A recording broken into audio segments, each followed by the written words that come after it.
Znúdzecnosť alebo aj to, čo už nepotrebujete, sa dá využiť pre dobro veci. Aj takto by sme mohli charakterizovať modely, ktoré počas večera vzbudili obdiv a zdá u každého.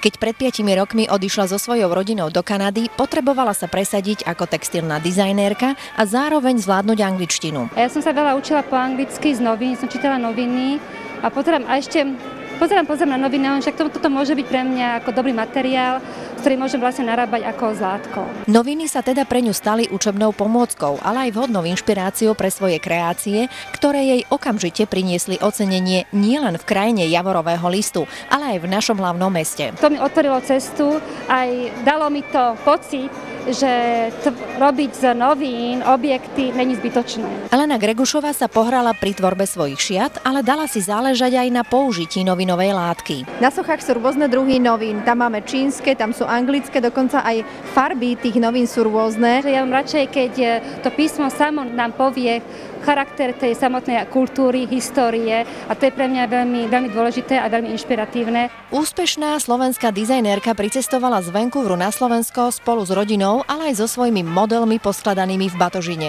Po prilete ich teda čakala neľahká úloha. Pre túto výstavu som si zvolila tkanie a skôr také ploché objekty, lebo to sa dá poskladať do kufrov. Všetko bolo rozobraté do úplných detailíkov, poskladať do seba a tu sme to potom s mojou sestrou Jankou Maderovou, dvojičkou.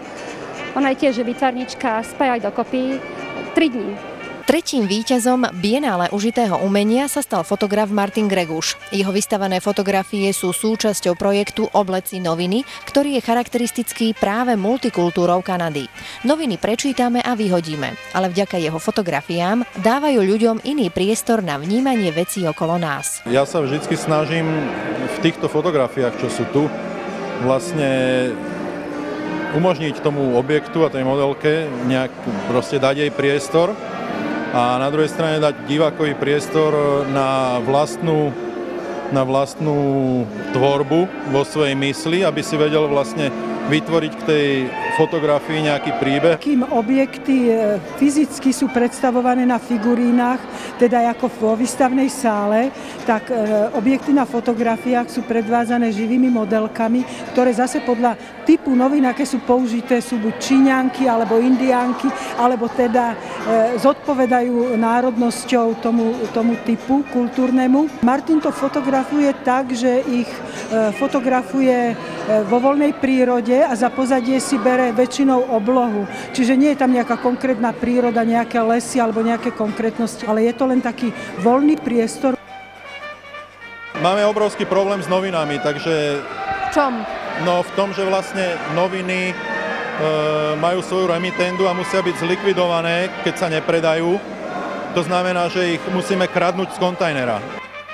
Či už sa chcete nechať inšpirovať, alebo len tak príjemne stráviť popoludnie, výstavu víťazov si môžete pozrieť až do 4. novembra.